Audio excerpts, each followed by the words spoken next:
So Boston is one of the greatest cities. Like, it's a really big city, but it's not intimidating. I don't know. It's just like, maybe it's just because it's my mission. I don't know.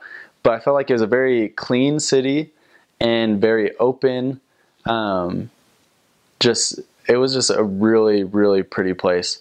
And most of the time people are either walking, taking buses, or taking the T, which is the subway station, like subway system. I love riding on the T. Good chance to talk to people where, they can't just get up and leave, which was awesome. They would actually give you some time because they're like, well, I'm stuck on this subway at least for 3 more stops. Like, let's hear what you got to say. And it's super quick. Like, driving through Boston, a lot of people get pretty intimidated or stressed. I personally drove there a lot in the end of my mission, so I kind of got to know the streets, everything, but still would much rather use the T, the subway. And throughout the mission, most of the areas had cars. Bikes weren't that much used because areas are pretty big, but I know because we have more missionaries with like the age change, that more people are walking or biking because there's more missionaries to cover the areas. Living in Boston, I don't know. It wasn't like a scary place. Crime wasn't too bad downtown. Like, there were certain areas or neighborhoods that you knew, like, okay, that's more of the sketchy side of town. But like, we never had problems with missionaries. Never, no one ever got hurt or things like that. A few apartments did get broken into, but I feel like that happens anywhere. You just got to be safe, leave your windows locked, leave your doors locked. A lot of missionaries kind of get in a rush, because they're late. They're like, oh, we need to get to this appointment, so they forget to lock the doors. And that's usually like what was the problem. So nothing like out of the ordinary with crime or anything like that. What else? There is lots, like I mentioned, there's tons of cultures there, so lots of awesome food places to try out.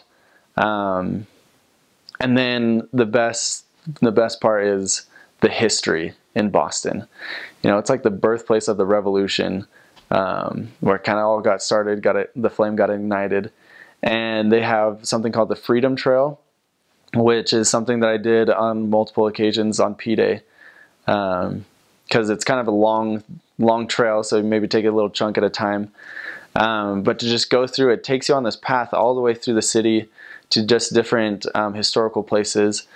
And you can have a tour, like an official tour. You can just walk yourself, and there's little signs and things like that. And it was really cool to be in the place where like everything that we like have fought for started right here.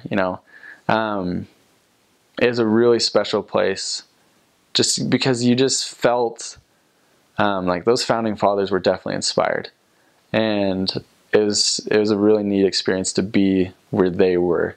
They have something called Patriots Day. It's a holiday only celebrated in Massachusetts, and it's just to celebrate the start of the revolution. So like the first shot heard around the world kind of thing. And they reenact that incident in Concord and Lexington.